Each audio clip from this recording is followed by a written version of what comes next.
What's going on, guys? Welcome back to my channel. Today's video is the movies are coming for March of 2024. This is where I preview movies to let you know what you could possibly find at your local movie theater the following month. Now, March is a big month for movies. We have 3 blockbusters coming. We have a couple of horror films and also options for the kids. So starting off with this coming Friday, because Friday is March 1st, we do indeed have one of those blockbusters that many people have been waiting for, and also a smaller film that's great counter programming to that said blockbuster. So this coming Friday, we have Dune Part 2 and also Problemista. Now, Dune Part 2, we really need no explanation for. This is the highly anticipated follow-up to the first film, Dune, and early reviews for Dune Part 2 have been absolutely off the charts. Everyone has been saying this movie is absolutely amazing. It's better than the first film. Now, granted, this movie is almost 3 hours long, but I've heard the time goes by so fast. So personally for myself, I'm going to try Dune again.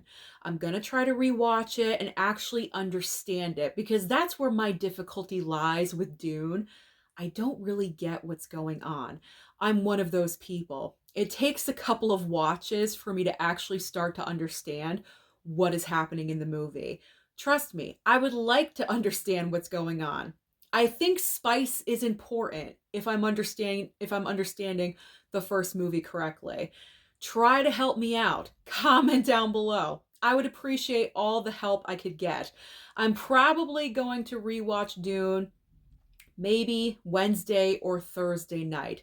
That is my plan, because I would like to go and see Dune Part 2 in the theater, because I think this is going to be one of those movies that really is going to be an experience at the theater. Great sound, amazing, like everything about the movie looks amazing. The sound quality is phenomenal. Everything that I'm hearing, all the feedback about Dune Part 2 is nothing but positive. So I don't want to miss out on that. I would like to go and see it in the theater. So I'm going to refresh my brain. I'm going to try. I'm really going to make an attempt, an honest attempt to watch Dune again. And you know what I'm going to do? I'm going to force Mama Blu-ray to watch it with me, because the first time I watched it, she did not watch it with me. So now I'm forcing her. I'm going to force her to watch Dune with me. But if Dune Part 2 is not your cup of tea, it's not your thing, you don't want to be around a whole bunch of people, then Problemista may be a great alternative for you. But the main problem with Problemista is, do we know this movie exists? Did you know about this film before I started talking about it in this video today? Most likely, probably not. And that's a major problem for this movie, because when you're going up against a huge film like Dune Part 2, which I think is a major mistake, I never would have chosen to release this film against Dune Part 2, because it's going to get lost in the shuffle. I hate to say it's not going to make any money, but I'm realistic. Dune Part 2, people have been waiting for this film for a couple of years. Ever since the first film dropped a few years ago, they've been wanting Part 2. And because it got delayed from last year, people have been wanting it even more. So Dune Part 2 is really, really going to dominate at the box office. And I feel like Problemista, unfortunately, is just going to get lost, because have we seen a trailer? Have we seen marketing or advertising for this film? I have not. I've seen none at all whatsoever. And I believe Problemista, in case you guys are interested, is a brand new A24 title. I think someone commented that in one of my videos in the past couple of days. I think in yesterday's video, someone said it's a brand new A24 title. And I know some of you out there are very committed to A24.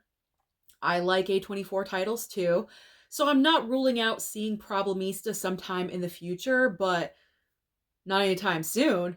I gotta go and see Dune Part 2. So that one, Problemista, is gonna go on the back burner for right now. So those are your 2 options this coming Friday, either Dune Part 2 or Problemista.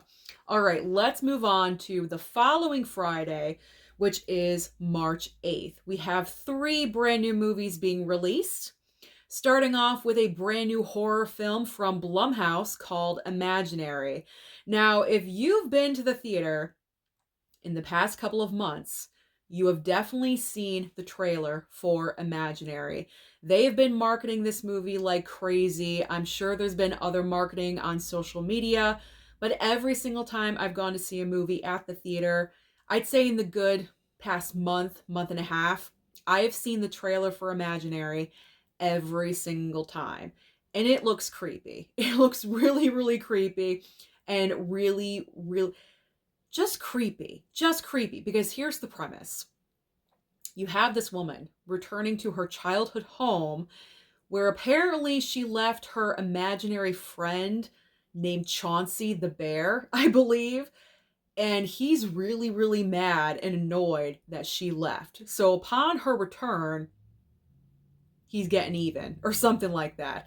It's about a bear going wild, pretty much. A stuffed bear trying to kill you. Like, that's everyone's worst nightmare. I mean, who wants a bear, a stuffed bear, trying to murder them? Like, that is such a weird, wild, crazy concept. But it's probably a lot better than Night Swim. And Night Swim was the last film that we received from Blumhouse. So I'm really hoping that Imaginary is a whole lot better than Night Swim, and I think it's going to be. But if you're in the mood for a horror film, then Imaginary might fulfill that for you. But our other bigger movie on this date is Kung Fu Panda 4. Now, I think this movie is going to do pretty well at the box office because we haven't had a movie marketed towards kids specifically in a couple of months. Of course, we had Wonka, we had Migration. Those movies came out in December. It's been a couple of months. They're now out on physical media. They're going to be on streaming very shortly. And pretty much everyone has seen those movies. So the kids need something new. They need something brand new to go to the movies for. And Kung Fu Panda 4, I believe, is the perfect movie where kids can go with their parents, have a great time, have a great afternoon at the movies, and just really enjoy this and just really enjoy themselves. There we go. So Imaginary and Kung Fu Panda 4, those are your kid-friendly movies and not so kid-friendly movies on March 8th. But there's also one other movie on this date called Cabrini. Apparently, this is based on a true story coming from the director that did direct Sound of Freedom. Now, I have not seen anything, marketing, trailer, anything for Cabrini, but I didn't see anything about Sound of Freedom either, and that movie made a whole heck of a lot of money. But Cabrini, I'm not really sure about. Again, I don't think it's going to make a huge impact at the box office because when you're going up against huge films like Kung Fu Panda 4 and Imaginary from Blumhouse in the same weekend, I think it's going to get lost. In particular because Dune Part 2 is still going to be popular at the box office during that time period. So far, Problemista and Cabrini, it's not looking so good for you guys, unfortunately. All right, let's move on to March 15th. March 15th, we have 2 brand new films based on true stories, ironically. So the first, we have Arthur the King and also One Life. Now, Arthur the King is starring Mark Wahlberg and a dog, a scrappy little dog. And I've seen the trailer for this film one time. It looks like it could be a cute film. It's perfect for families. This is a different kind of movie because it's not animation, but it's good for kids. It's good for multi-generations, like parents, grandparents, children, things like that.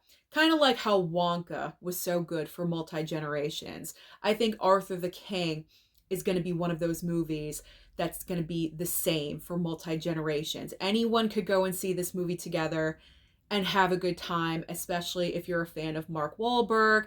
I believe he plays like a racer. He's not.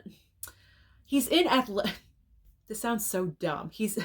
He's like an adventure racer or something. I almost said he's in athleticism. That sounds so stupid. He's like an adventure racer, and he randomly, I don't even know what adventure racer is, but I think that's what he is in this movie. And he comes across this random dog, and he decides to take the dog on his adventure race with him, and he becomes like part of the team or something. I don't know. But it seems like a feel-good film, perfect for families. So let's just put that aside because I totally messed that up, but I'm not stopping. We're going here.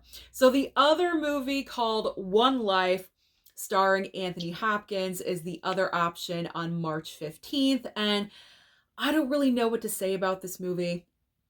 I didn't even know this film was coming out. Again, no trailer, no marketing, no advertising at all whatsoever. And when movies like this just pop up at the box office, this is what I always say. If you're not going to market or advertise your movie, just put it on streaming. Because why are you going to even waste the time putting it out into theaters when clearly no one is going to see it?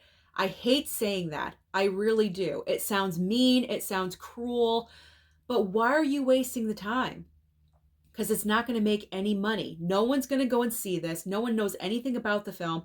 I think if anyone's going to go and see it, it's going to be hardcore fans of Anthony Hopkins. And that's it. That's the only people that are going to go and see this film, unfortunately. I know that sounds so rude and I'm making assumptions, but I'm being realistic. I'm talking about realism with the box office, because Dune Part 2 is going to dominate for about 3, 4, 5 weeks. It's going to make a buttload of money, and smaller films that don't put out the effort to advertise are going to get lost in the shuffle, is my entire point of everything that I was just saying.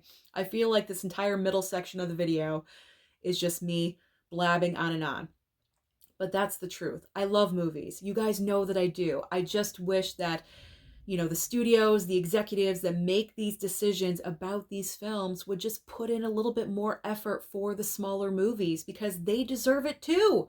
They deserve it too. And if you don't think that they do, slap it on a streaming service. That's all I'm going to say. That's all I'm going to say. All right. But that's why I do videos like this, to let you guys know that these movies are going to be available at your theater, because maybe if it was not for me in this video, you wouldn't know, and maybe you'd miss out on it. That's my entire point. Let's move on. Okay. Blah, blah, blah. All right. March 22nd. March 22nd, we have our next big blockbuster of the month with Ghostbusters Frozen Empire. And we also have great counter programming here. We have Immaculate, a brand new horror film starring Sydney Sweeney. So starting off with Ghostbusters Frozen Empire, obviously this is the next installment of the Ghostbusters franchise. I am really looking forward to seeing this movie. We had Ghostbusters Afterlife a couple of years ago. I thought they did a great job kind of revamping the Ghostbusters franchise, bringing it back to life. Very, very heavy with the nostalgia in that movie, which I completely understand. They did it well, but it was enough. My hope with Ghostbusters Frozen Empire is that we move forward. We're not looking back anymore. We have the current characters that we have from the past, and also from Ghostbusters Afterlife. Harold Ramis's, Spengler, his relatives, his family, they are now joining forces with the OG Ghostbusters, and we are moving forward with a brand new story. What I'm saying is the nostalgia was enough in Ghostbusters Afterlife. We can have some nostalgia in the brand new film, just not so heavy-handed. But I'm really looking forward to this next installment, because Ghostbusters was my childhood. I grew up on the Ghostbusters movies, and I love the original cast. I'm really looking forward to seeing this film, because I'm glad that they're integrating the original cast more, because I feel like in the last film they were kind of like guest stars in the movie, where it seems like in this installment they're really in the film the entire time. So that's the reason that I'm really looking forward to seeing the film, and it's going to be a good time. We're back in New York City. We have the entire frozen ice concept. Slimer's back. I feel like everything is going to be good about Ghostbusters Frozen Empire. But if you're not a Ghostbusters fan and you want something that's going to scare you a little bit more, maybe Imaginary with Chauncey the Bear just didn't do it for you, there is another horror film called Immaculate. Now, Immaculate, I've seen the trailer a couple of times. Again, horror film starring Sydney Sweeney. And Sydney Sweeney in this movie plays a nun who's pregnant, hence the title, Immaculate. I'm guessing Immaculate Conception, but who knows? But I've seen the trailer multiple times. I'm not sure if I want to go and see this movie or not. I am intrigued, but at the same time, I'm kind of scared by it as well. And I know that seems really weird, but I don't know. I'm not sure if I want to go and see this film. But overall, I think the movie is going to do decent at the box office because I feel Sydney Sweeney is really having a moment right now. She brought in a ton of money with Anyone But You. Out of nowhere, that movie made a ton, still continuing to make a ton of money at the box office. I think it's made over $200 million worldwide. That is an amazing amount of money for a romantic comedy. And then obviously, of course, she is back in theaters right now with Madam Web, a part of the trio, as I like to call them. That movie isn't particularly doing well. However, Sydney Sweeney, her name is out there right now, and I feel like because she is so popular, people are definitely going to want to go and see her again in this movie. So I feel Ghostbusters Frozen Empire and also Immaculate, I think they're on an even level playing field. I don't think one is going to, dominate. I mean, obviously one will dominate over the other, but what I'm saying is I think both movies are going to perform well at the box office. There we go. Let's finish this video. Let's finish strong with March 29th. March 29th, we have one major film. We are starting with a major movie in March, and we are ending March with a major film because we have Godzilla. What is it? Godzilla X Kong? Godzilla Kong? Like, how do you say it? Godzilla Kong, The New Empire. I had to look over at my notes. What's with all these titles with Empire in them? Frozen Empire, The New Empire. I probably would have changed my title. But Godzilla Kong, The New Empire. That is the last movie of the month of March, and I'm not really sure how to feel about this film. I do have to be honest, because with Godzilla vs. Kong, I enjoyed it. Cheesy goodness, cheesy fun. We're not doing Shakespeare here. We know what we're getting into. It's a Godzilla versus Kong movie, and it was a great time. I streamed it at home on HBO Max when it dropped because we were in the pandemic period. And I did later on go to the theater and I saw it there. Great experience. And I enjoyed it. I enjoyed the film overall. Was it perfect? No, not at all whatsoever. But it's a popcorn movie through and through. It was a great time. So then the trailers dropped for this new installment of Godzilla Kong. Saw the first trailer. I gotta be honest, I wasn't really into it because it just seems like the cheesy goodness factor is ramped up to like 10,000 in this movie. I'm not sure what's going on in this film. What I'm getting from the trailer is that there is a new threat, and so Godzilla and Kong have to join forces to fight this new threat. But what's funny to me is that Kong is wearing it looks like the Infinity Gauntlet from Avengers Endgame and Infinity War, and I don't know, Godzilla has this weird run that he's doing. It just seems odd. It seems odd and it seems weird. I'm not really sure. I don't know. I'm gonna go and see it. I'm gonna go and see it. I'm gonna watch it in the theater to get my own perspective, yeah, to get my own opinion about everything. I'm just messing up this video entirely, but we're just rolling with it. What I'm saying is this next installment of the Godzilla Kong storyline just doesn't really look as strong as the movie before. Does anyone else feel the same way? It feels like people either really love the look of this trailer or they don't and they feel like I do. So I don't know. Maybe the audience is going to be split on this. I'm sure the movie is going to make money. That is no doubt in my mind. I mean, even Godzilla versus Kong, when it was streaming on HBO Max, it still managed to make a decent amount of money at the box office. So now that we're no longer doing that and movies are going to theaters first, I think Godzilla, this newest movie, Godzilla Kong, is definitely going to perform. How much money? I'm not really sure yet, but I don't know. It just seems like the plot line of this film is not very strong. That is the definite weak point. But we will see. We will see what happens with that film. So those are all the movies that are scheduled to be released at the movie theater in the month of March. I'm really hoping that you followed all of that because I know I was kind of all over the place, but that's me. That's me sometimes. I go off on tangents and I ramble. I just cannot help myself. So I am hoping that with this video, you find some movies that you're going to enjoy at the theater. So now's the time to comment down below and let me know what movies you're going to the theater to see in March. Don't forget to like and subscribe before you leave, and I'll see you next time.